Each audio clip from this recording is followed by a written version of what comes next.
Atlantic মহাসাগরের আকৃতি ইংরেজি এস অক্ষরের মতো। ইউরোপীয় মতাদর্শ মতে পুরাতন পৃথিবী থেকে নতুন পৃথিবীকে পৃথককারী মাধ্যম হল এই মহাসাগর। এই মহাসাগরের পশ্চিমে উত্তর ও দক্ষিণ আমেরিকা মহাদেশ এবং পূর্বে ইউরোপ ও আফ্রিকা মহাদেশ অবস্থিত।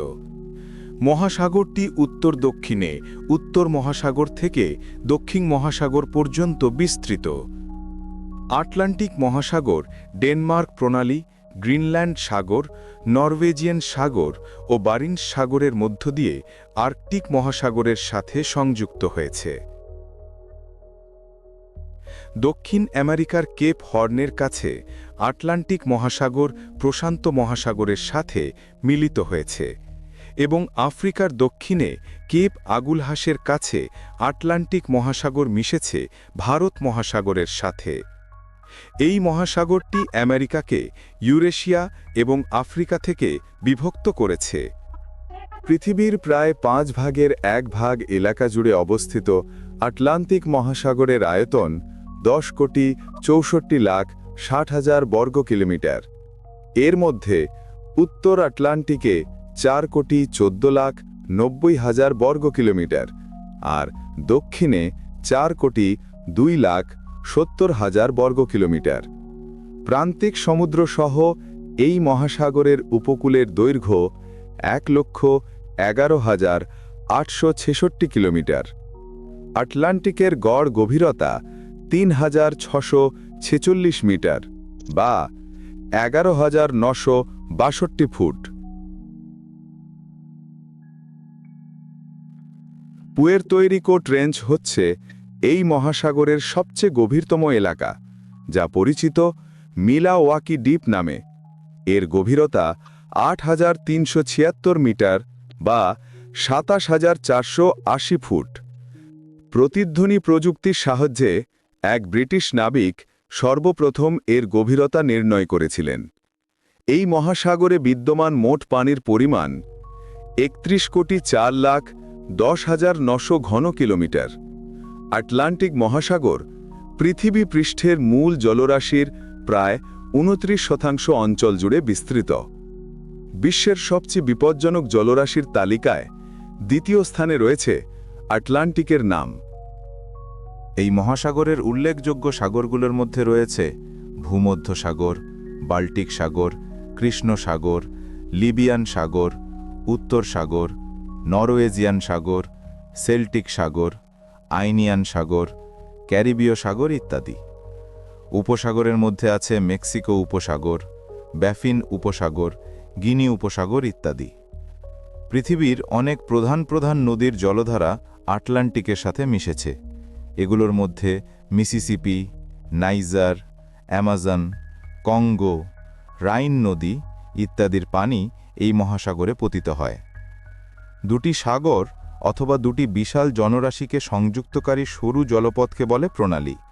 আটলান্টিক মহাসাগরে এরকম অনেকগুলো প্রণালী রয়েছে, যার মধ্যে উল্লেখযোগ্য হল ডেনমার্কের মাজেলান, ফ্লোরিডা ও ঢোভাই প্রণালী, ইংল্যান্ড ও ফ্রান্সের মধ্যবর্তী জোভার প্রণালী বিশ্বের সবচেয়ে ব্যস্ততম সমুদ্র প্রণালী, জার্মানির কিয়েল খাল, ডেনমার্ক ও সুইডেনের মাঝে অবস্থিত ওরেসন প্রণালী, তুরস্কের বসফরাস প্রণালী, স্পেন ও মোরক্কোর জিব্রাল্টার প্রণালী, কানাডার সেন্ট লরেন্স সমুদ্রপথ, জলপথে আটলান্টিক মহাসাগরের উল্লেখযোগ্য প্রবেশদ্বার।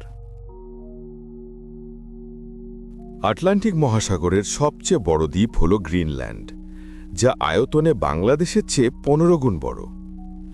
ভুবনজয়ী সম্রাট নেপোলিয়ন বোনাপার্টকে আটলান্টিক মহাসাগরের সেন্ট হেলেনা দ্বীপে নির্বাসিত করা হয়েছিল।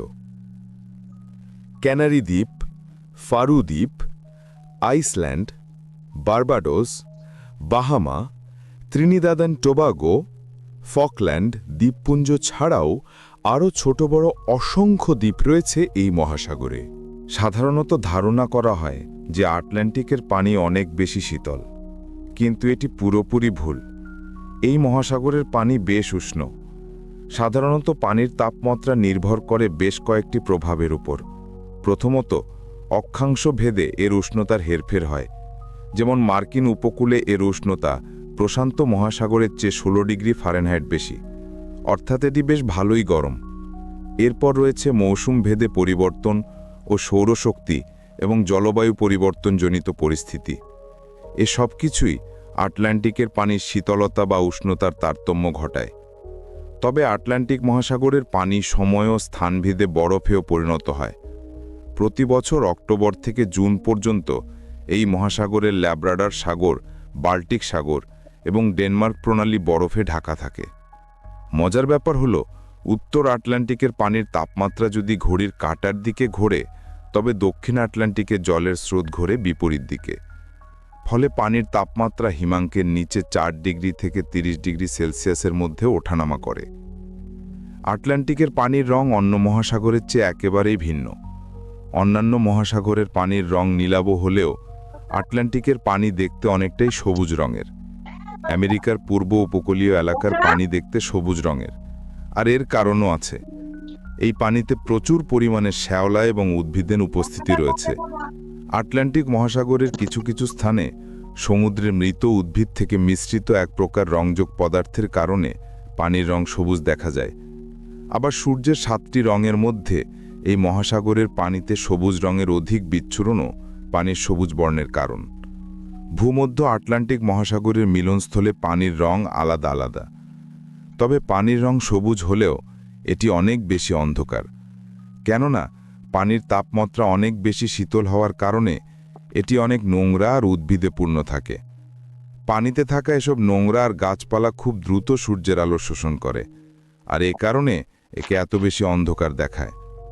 এছাড়া আটলান্টিক মহাসাগরের মোহনা থেকে যত গভীরে যাওয়া হয়, ততই এর রং হালকা বাদামি থেকে সবুজ বাদামি রং ধারণ করে। আটলান্টিক মহাসাগরের তলদেশের কিছু কিছু জায়গার পরিবেশ বেশ বৈচিত্র্যময় এবং রয়েছে সমৃদ্ধ ইকোসিস্টেম। সেখানে আছে নানা রকমের কোরাল ও স্পঞ্জ সহ বিচিত্র সব প্রাণী। অ্যাটলাস নামক একটি প্রকল্পের অধীনে ব্রিটিশ বিজ্ঞানীদের নেতৃত্বে এই মহাসাগরের রহস্য উন্মোচনের চেষ্টা চলছে। তার সাথে কাজ করছে উত্তর আমেরিকা ও ইউরোপের আরও 24টি প্রতিষ্ঠান। তবে আটলান্টিক মহাসাগরে বেশি পরিমাণে জাহাজ চলাচলের কারণে এর পানিতে বিপুল পরিমাণ রাসায়নিক দ্রব্য মিশছে, যা জলজ প্রাণী ও উদ্ভিদগুলির জন্য দিন দিন মারাত্মক হুমকি হয়ে উঠছে।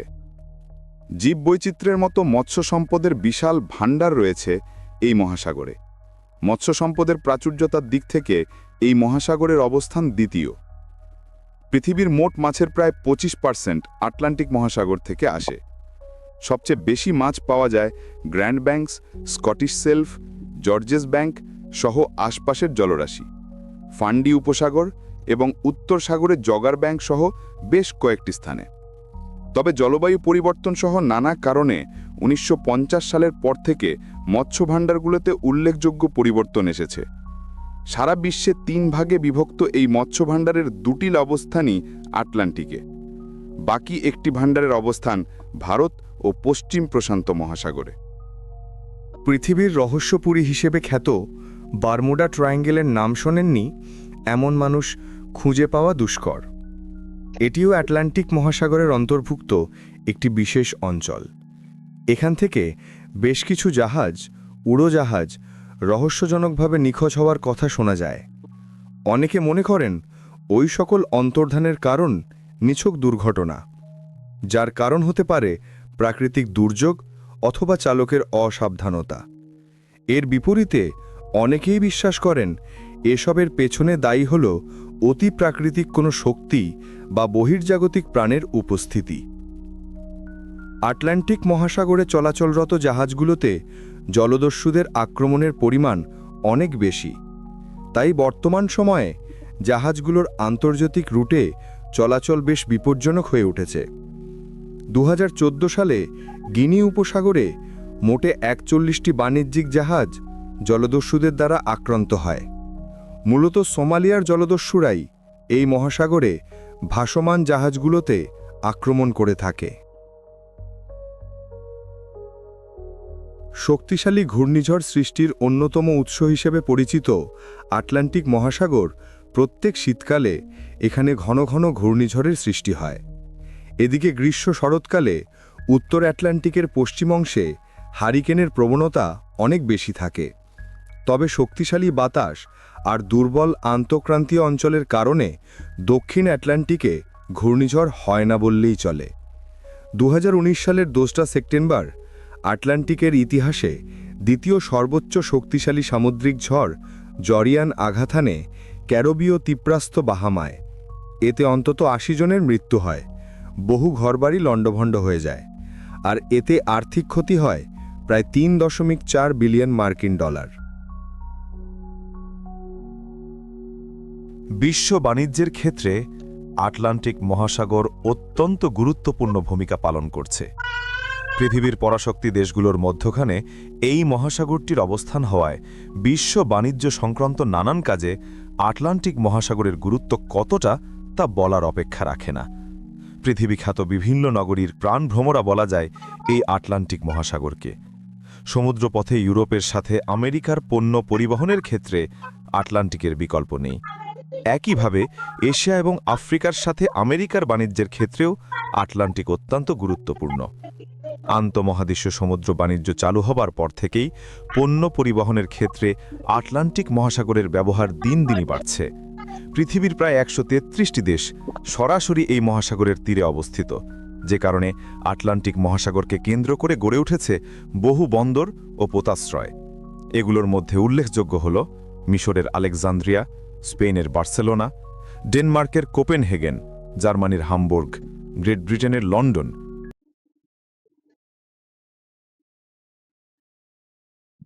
নেদারল্যান্ডের রটারডাম, রাশিয়ার সেন্ট পিটার্সবার্গ, কানাডার মন্ট্রিল, মার্কিন যুক্তরাষ্ট্রের নিউ ইয়র্ক ও নিউ অর্লিয়ান্স, ব্রাজিলের রিও ডি জেনেইরো, আর্জেন্টিনার বুয়েনোস আয়ার্স ইত্যাদি। এছাড়াও আরও ছোট বড় বহু বন্দর গড়ে উঠেছে আটলান্টিক মহাসাগরের তীরে। তবে সাম্প্রতিক সময়ে পরিবেশবাদীদের মাথা ব্যথার কারণ হয়ে উঠেছে আটলান্টিকের দূষণ। নানাভাবে দূষণের শিকার হওয়া এই মহাসাগরের পানিকে দূষণমুক্ত রাখতে বিভিন্ন আন্তর্জাতিক সংস্থা বিভিন্ন ধরনের চুক্তি করলেও কমানো যাচ্ছে না এই দূষণ। অধিক পরিমাণে জাহাজ চলাচলের কারণে প্রতিদিন আটলান্টিকের পানিতে মিশছে বিভিন্ন ক্ষতিকর রাসায়নিক দ্রব্য, যা মহাসাগরের পরিবেশ ও জীববৈচিত্র্যের জন্য হুমকি হয়ে দাঁড়িয়েছে।